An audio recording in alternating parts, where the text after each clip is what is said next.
Larson, what the fuck? Sorry Chase. I blocked too late while going for the lead. Fuck you. Sorry Chase, but I got a chance to win the race.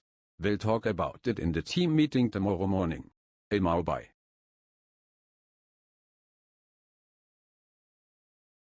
Larson, what the hell? Sorry Chase, I brake too late.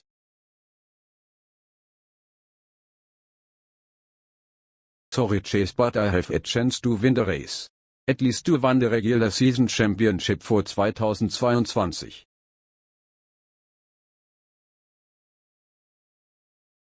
We talk about it during the team meeting Monday morning. Goodbye and good luck.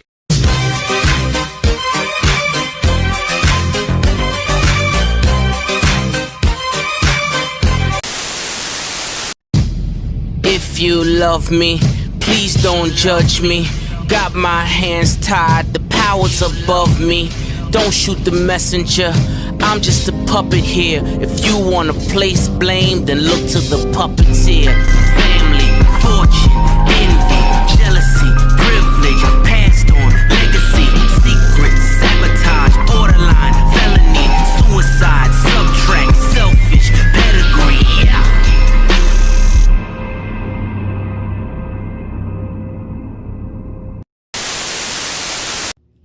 Well, Watkins Glen was something, and we're back to another HMS Civil War again. It's Fontana literally all over again.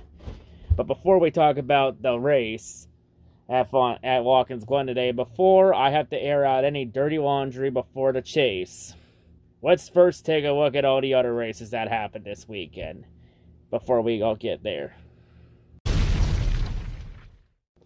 So, starting things off, of course, we did have the other races that happened, but those races got its own reviews during the middle of the week, so we go to our weekend races. We have first the ARCA race at Watkins Glen, this race was mainly a battle between Sammy Smith and Taylor Gray. And it was a very good battle between the two for the lead for much of the race. Sammy Smith dominated the entire race from start to finish. And then late in the race, we will get a couple late cautions, mainly with Amber Belson getting T-boned by the driving instructor for Watkins Glen. It's like, what the fuck is going on? Well, then again, that's just your That's So Arca moment. In the end, this race would go down to being a one-lap shootout on a white, green-white checkered, where we would get the green and white flag because ARCA overtimes, they do one attempt at 2-lap overtime, and then it's one lap of overtime until we have a green flag finish. And on the final attempt of overtime, Taylor Gray would get into Sammy Smith and both would go wide on turn 1. And then Brandon Jones would go ahead and get the lead with Nick Sanchez behind, but despite Sanchez's best efforts, it still wasn't enough, and Brandon Jones leeches his way to an ARCA win. And Brandon Jones gets another win in ARCA. Wow, so impressive. All of that for a Brandon Jones win. And Brandon Jones won yet another ARCA race. And backed into it too. I'm so impressed. That's literally winning gold at the Special Olympics. Brandon Jones is literally becoming Kyle Busch 2.0. Having to go down the lower series to pad his fucking stats and beat on a bunch of kids. Was it really necessary to go down to that ARCA race, Brandon? God damn. So yeah, another race where Brandon Jones goes down and beats on a bunch of kids to pad his stats. What a waste. And Nick Sanchez now pulls ahead in the championship over Roger Carruth and Daniel Dye with this. See, another solid result as we're getting down to the nitty-gritty in the ARCA championship battle between those three battling it out. But it looks like it's mainly between Daniel Dye and Nick Sanchez, since Carruth has had some pretty bad luck. So I think it's really mainly between Sanchez and Daniel Dye. But Sanchez has the edge clearly. So next up we have the Xfinity race at Watkins Glen. And this Xfinity race, mainly this race was between three drivers. It was between Ty Gibbs and the HenrikCar.com paint schemes of Kyle Larson and William Byron. Two identical paint schemes. One is in the 88 number, one's in the 17 number. Oh my god, NRF is gonna have a fucking seizure seeing this site. And Like, because he's gonna go on and say, this is Formula. Oh my god, NRF did it again.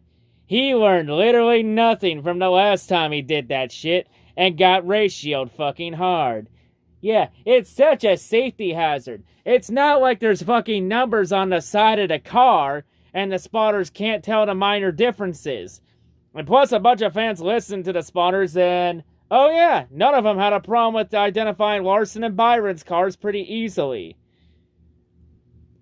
But yeah, two cars look the same. Definitely a spotter's, not really a spotter's nightmare than we thought it was. So yeah, another typical NRFL. Seriously, how the fuck do people support this wanker? Jesus Christ. It's like literally, for being part of NRF Productions, do you literally have to be a fucking dumbass just to be part of that channel? Man, I wish life was that simple. But anyway, now back to more positive news. To this race though, in the end, in the final restart, it looked like it was going to be between William Byron and Ty Gibbs until both of them raced each other hard side by side in the bus stop. And both of them would spin out battling for the lead, which then opened the door for Kyle Larson to get the lead. And Larson would have to hold off AJ Allmendinger in the closing laps. And in the end, despite the Daner's best efforts, it was not enough to stop Kyle Larson.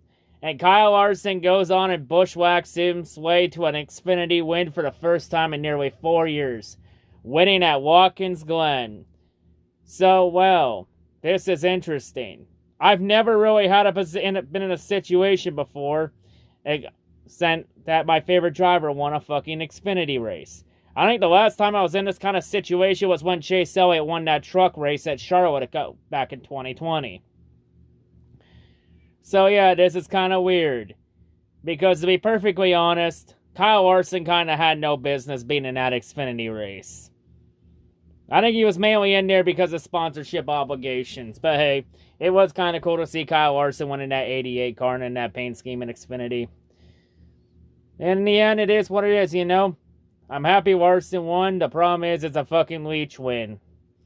And I still can't stand Cup drivers in Xfinity. At least it's not as bad as it used to be. I'll at least say there.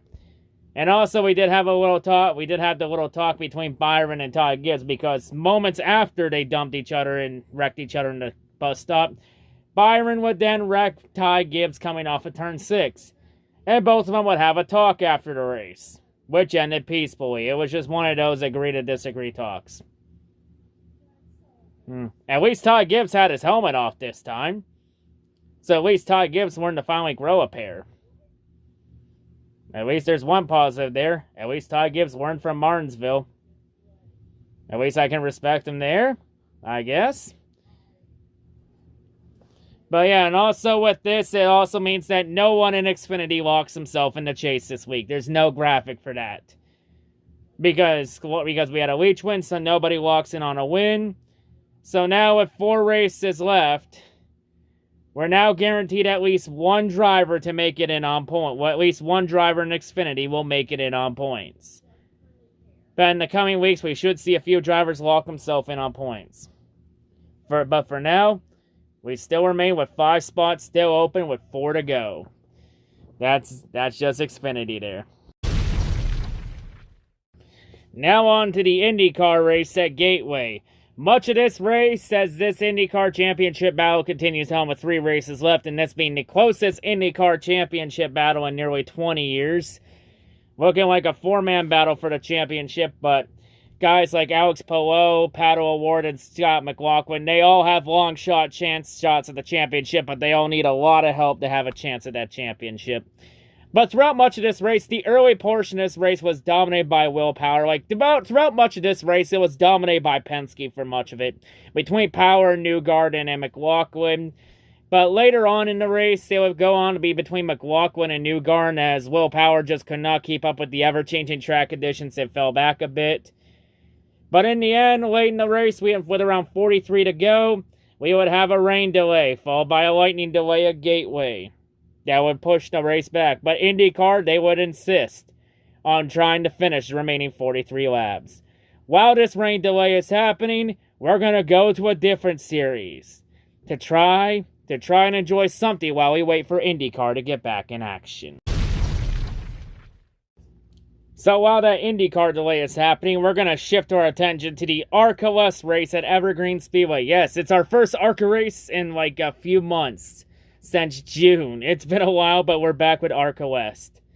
So yeah, and this is a special race for ARCA West, because it is the 1000th ARCA West race in the ARCA West Series history. A series dating back to 1954. We are finally at 1000 races in ARCA West.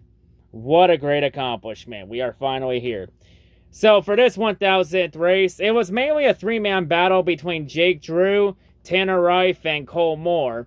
But Cole Moore, he would fade back away in the race. Also, Landon Lewis was up there too, but he just could not keep up with the top two Ford team, the Ford duo of Reif and Jake Drew. But in the end, it was a two-man battle between Reif and Drew, but only one of them could come out on top in this 1000th race. Unfortunately, Jake Drew's winning streak would come to an end, as Tanner Reif would outmuscle Jake Drew to get the victory. So Jake Drew does not get 4 in a row. The streak ends at 3. But hey, at least Jake Drew still finished second, got a solid point stay to help Jake Drew out for the championship, since it's pretty safe to say that Jake Drew has that championship on lock. He's just a couple races away from mathematically locking it up. Like, it's safe to say Jake Drew has like a 95% chance of winning the ARCA West title this year. So it looks like Jake Drew will get redemption for losing the title last year to Jesse Love in a tiebreaker. That's good for him. So yeah, also Joey Ice had a good run too. So yeah, some drivers had some good runs in this race. But yeah, Tanner Reif, he gets the win in race number 1000. What a milestone win for that young kid. His future is definitely bright along with Jake Drew's. Anyway, with that out of the way, while we did all that, the rain is all dried up and we're ready to go.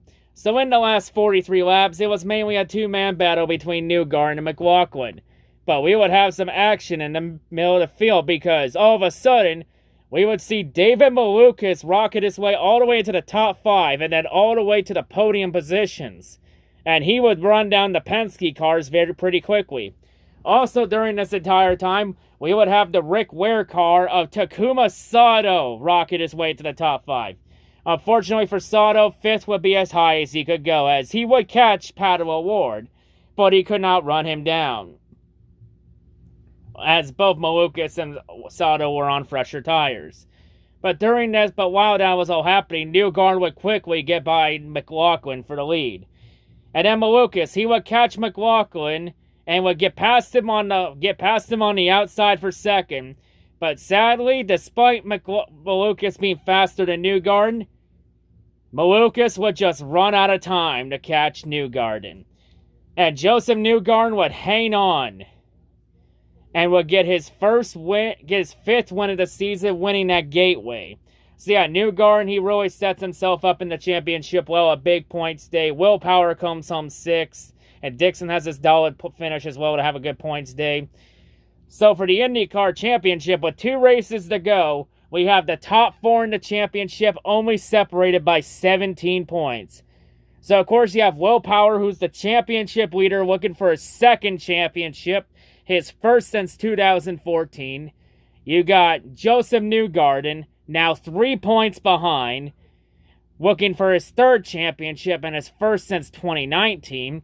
You got Scott Dixon, now 14 points out, looking for his 7th championship, his 1st since 2020. And then you got Marcus Ericsson, 17 points back, looking for his 1st title. And now, I think it's mainly a 4-man battle. Now, I know Alex Palou is 43 points out, Scott McLaughlin's 54 out, and Pato O'Ward's 58 out. I know those 3 still have long shot chances, but they're going to need a lot of help these next 2 weeks if they're going to have any chance at winning a championship this year. Like, for those 3, the next 2 races at Portland and Laguna Seca are must-win races. Like, all 3 need to win the next 2 races, and they need the top 4 ahead of them to all struggle if they're going to have a legit shot at winning this championship.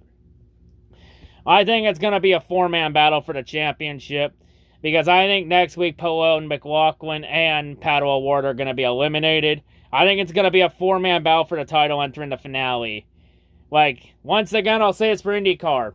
Season-long points format for the win, and you look at IndyCar this year, it's like, damn! It's like we don't need a fucking gimmick chase grid format to crown a deserving champion. And whoever made season-long points formats knew what the fuck they were doing this entire time. Who could have fucking predicted that? So now we get to the Cup Series race at Watkins Glen, a fan-favorite road course for a lot of fans. And of course, this race, it was going to throw us a twist because we were going to have a rain race with a rainstorm coming in. The race would then get delayed by lightning. But once the hold was lifted, they would drive in pace laps and then they would bring the cars in because the track was way too wet. Now listen here, I have no problem, listen, that was actually the right call by NASCAR to not run in the rain there. That track was way too wet. Like, they were asking for a COTA 2021 situation all over again. Like NASCAR's learning from what happened at COTA. And NASCAR also announcing that for rain conditions, to start a race would be single file, and all race starts would be single file until NASCAR feels the track was dry enough to go back to double file. So yeah, while that delay is happening, we're gonna go somewhere else while we wait for what happens in the Cup race. Yes, your eyes are not deceiving you. We have a second ARCA race this weekend, not at Watkins Glen. As this ARCA race is happening all the way down in Springfield at the Illinois State Fairgrounds, the Springfield Mile, aka the 1 mile dirt track, aka the only dirt race in the ARCA schedule this year. So this race would get delayed a little bit by rain, but they would eventually get this race underway as well.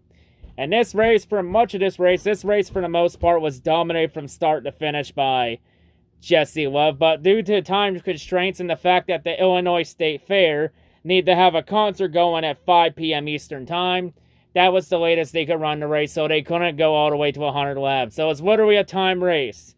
So it's literally they were just going to run the race, and then around 5 o'clock, whatever lap they were on would be the last lap. And they would get the checkered flag after that. You know, you wouldn't have this problem if you didn't schedule 2 races in a 3-day span. And of course, this race would have a most predictable shit show ending. Because in the closing laps, as they were coming to the end, Buddy Caulfield was trying to battle Jesse Love for the lead, and then he would run into a lab car on the last lap on the front straightaway who just hit the wall, but because of vision and he couldn't see, he would run straight into the car's rear end. I think it was a Brian Kosmeister or something like that. Actually, let me check the name real quick in this book. Actually, I need to check what the guy's last name was. Let me check. It was a Bryce Halberg. Okay, I felt like it was something like that. Okay, I just had to check the book real quick. So yeah, Buddy Caulfield runs into Bryce's rear end, and Bryce would flip and land on his side. ARCA would immediately throw the red flag, not the yellow flag.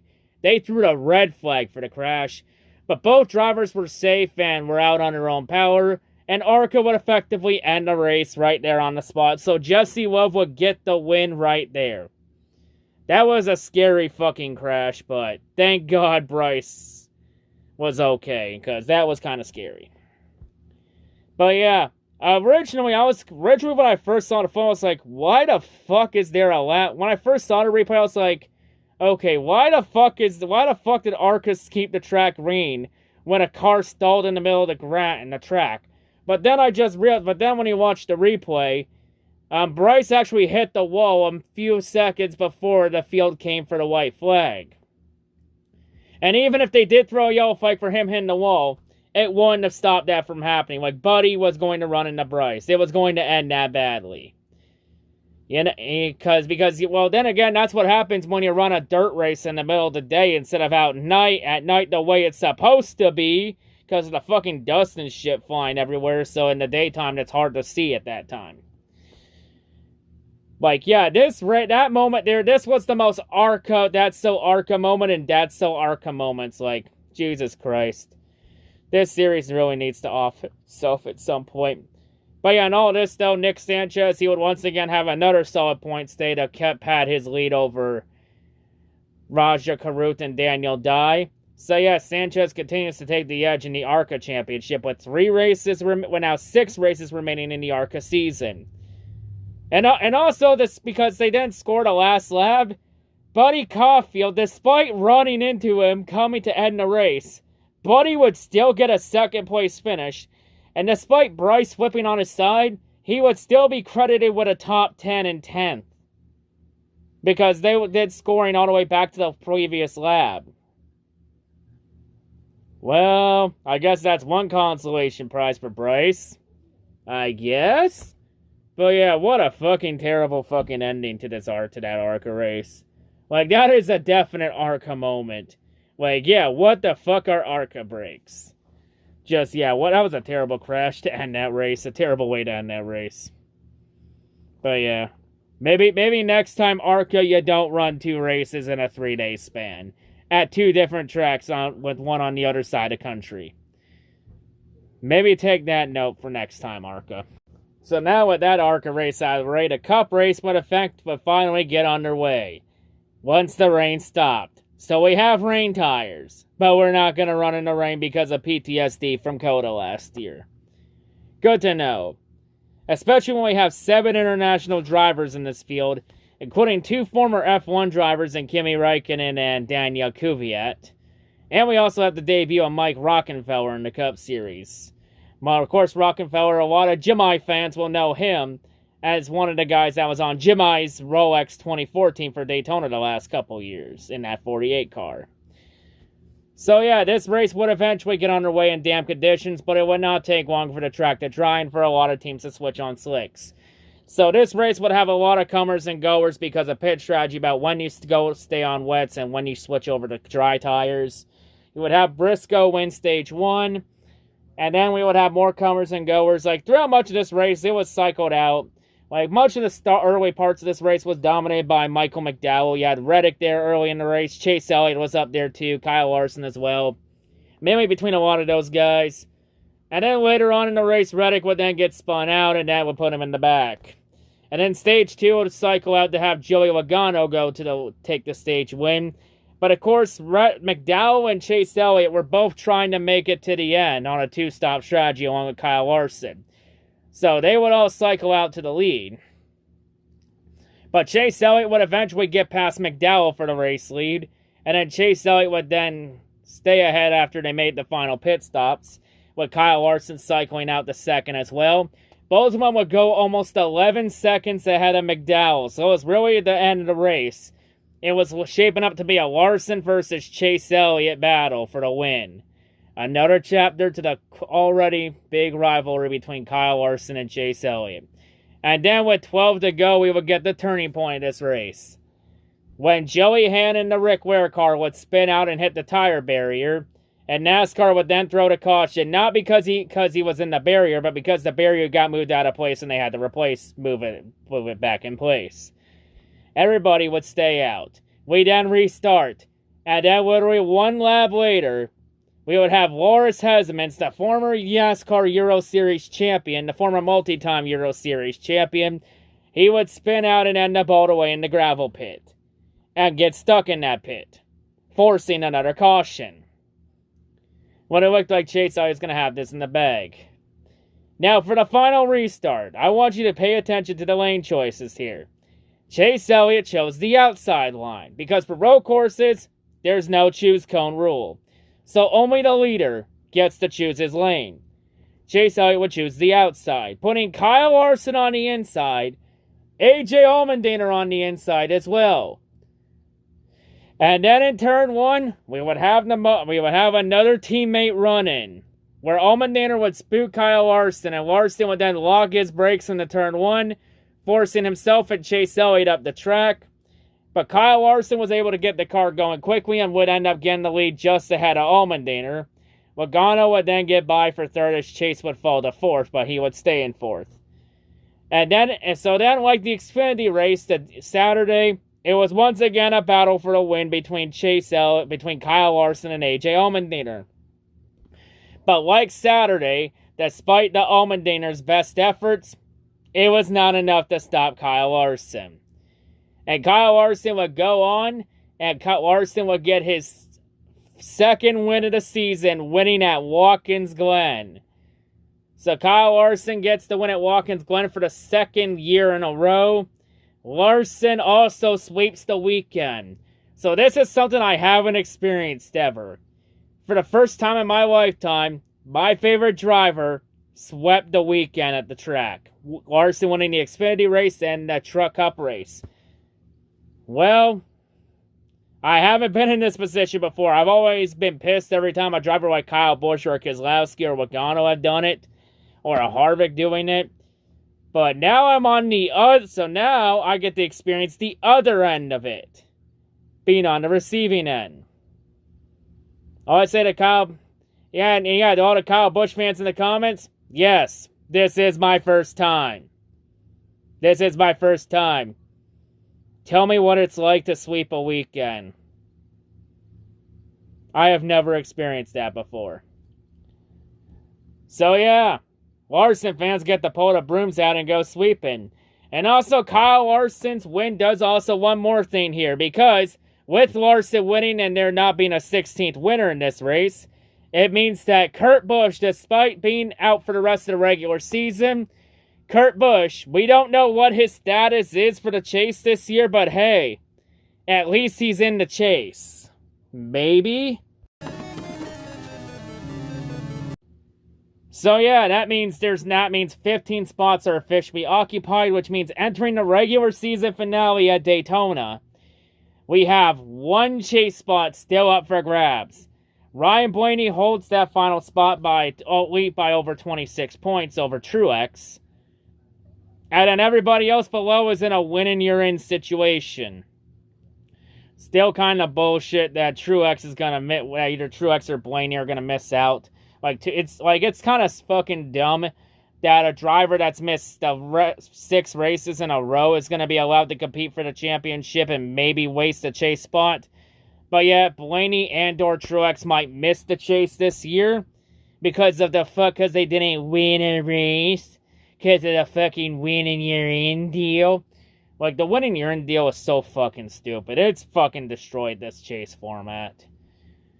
Like, this year, the amount of parity, it shows that there shouldn't be a fucking win and you're in thing. It shows how stupid it is and how stupid this chase grid is. Like, at this point, like I mentioned, running 26 races is just a fucking suggestion. And we have no idea if Kurt Busch is even going to run the rest of the year. Like I'm just going to say it here. Kurt Busch at this point is just flat out wasting a chase spot. He's flat out taking a spot away from someone that's more deserving and will actually fucking do something in the chase. Like, I don't know how people can defend Kurt Busch being in the chase this year if he's not even going to do anything in it. Like, is he even going to run at all in the chase? Like, he's just wasting a spot.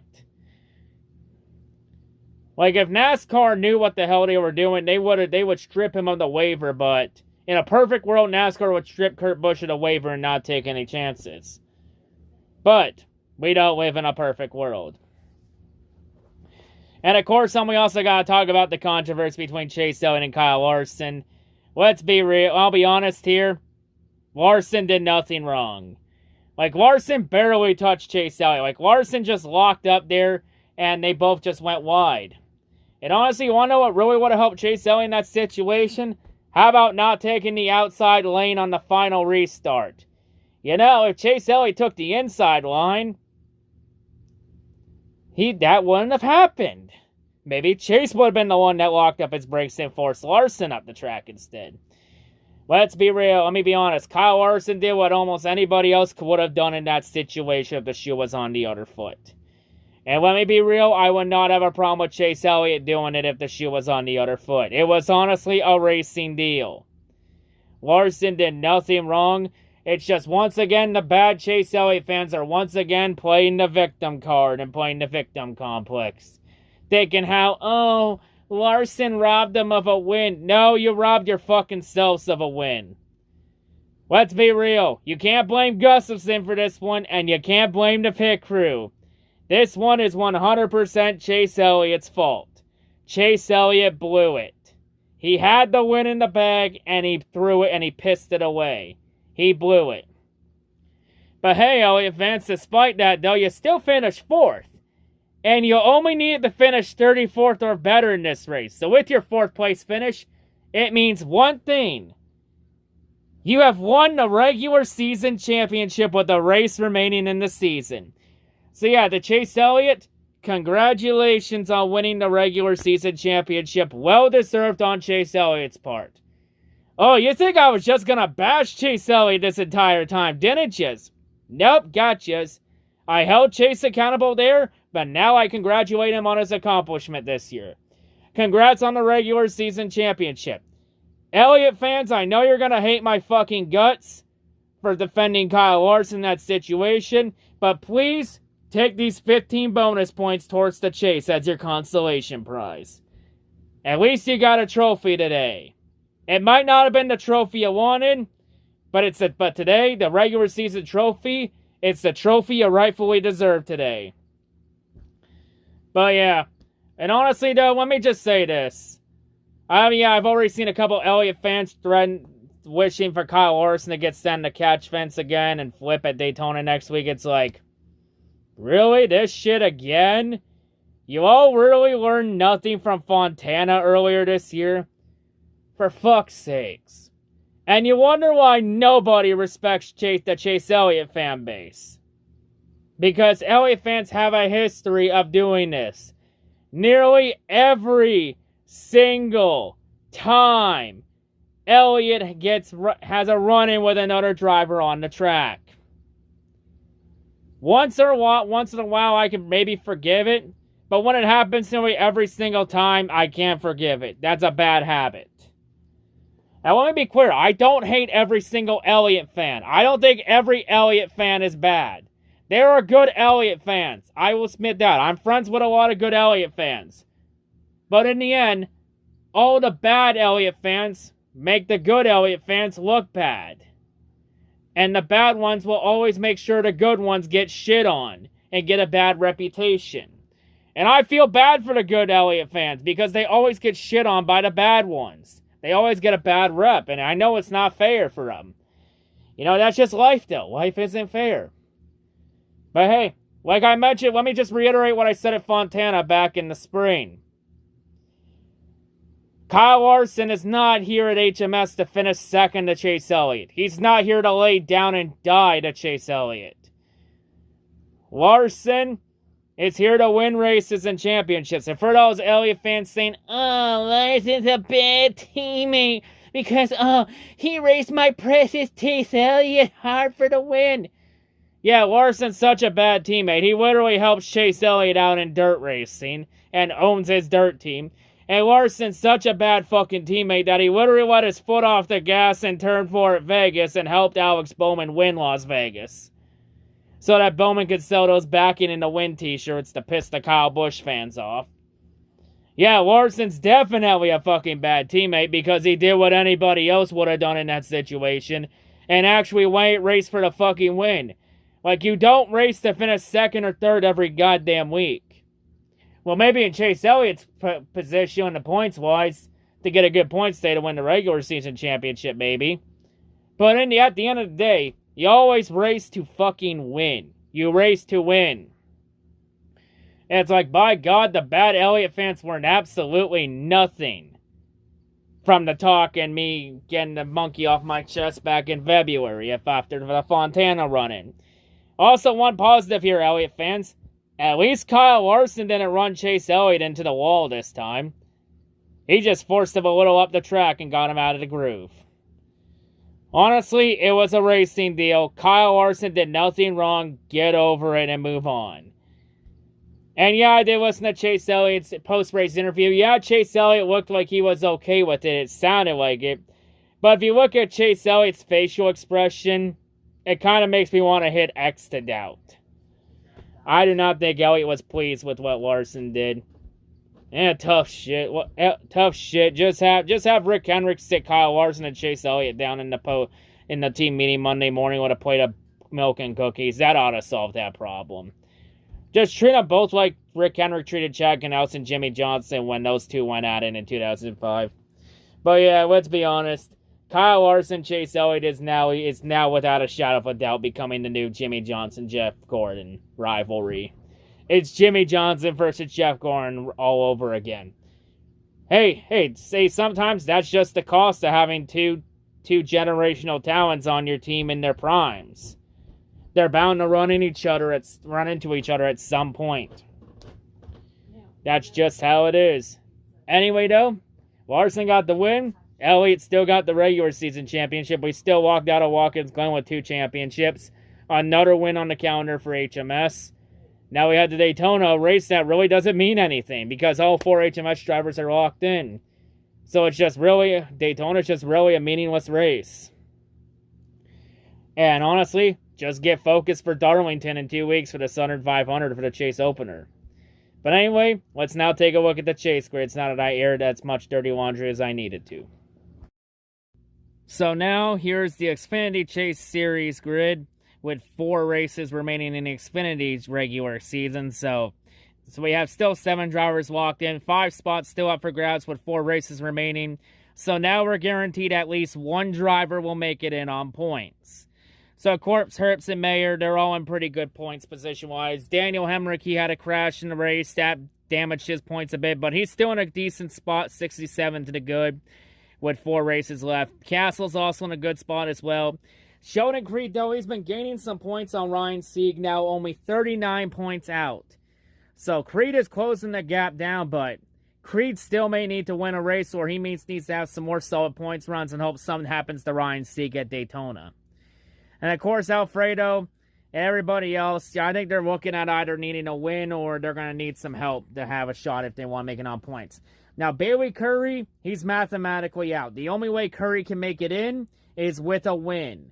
And the good news is for Xfinity, Daytona's next week, and we know how much of a crapshoot super speedway racing is and how unpredictable it is and how much of a level playing field it is. So a win's possible for Bailey Curry next week if everything goes his way.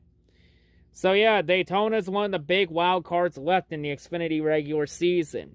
But that's the Xfinity Chase grid entering the biggest wild card race next week at Daytona next week. Now here is the Cup Series Chase grid entering the regular season finale next week at Daytona. So 1 spot remains for next week. Who gets that 16th and final spot? So Blaney enters 25 points ahead of Mark Truex Jr. Those are the only 2 that could possibly make it on points. But from Eric Jones to Todd Gilliland on down, their goal's very simple at Daytona: win, and you're in. And if a guy like Eric Jones or Eric Alvaro, Austin Dillon, Bubba, etc., if either of them win, then that whole points battle between Truex and Blaney will become officially meaningless. And I definitely would 100% see the latter happening. So yeah. It's like last year, once again, we got 15 drivers battling for 1 last playoff spot. And of course, I'm Corey with Joy. I haven't mentioned him because... However, though, tonight, while everybody else is taking out their Metro cards and hopping on the L train, for Corey LaJoy, his ride home will be short-lived because he's arrived at Elimination Station. And with that, he goes somewhere different because... for his failures of having a solid enough season, his failures of getting enough wins to make the Chase this year, his failures of being consistent enough to make the top 30 in points this year, his failures of being consistent enough to failing to perform when it matters the most, and his hopes and dreams of winning a championship this season. Consider his name written down in the death note, as his season and his hopes and dreams have been absolutely deleted. There's only one thing left to do. Gotta write their names in the death note. Delete. Delete. Delete. Delete. Delete. Delete. Delete. Delete. Delete.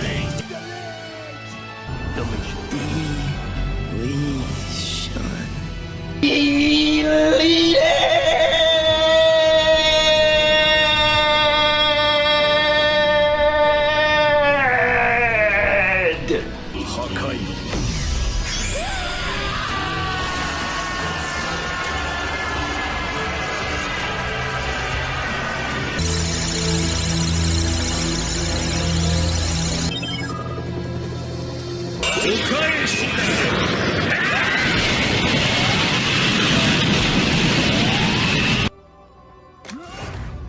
You will rest in peace.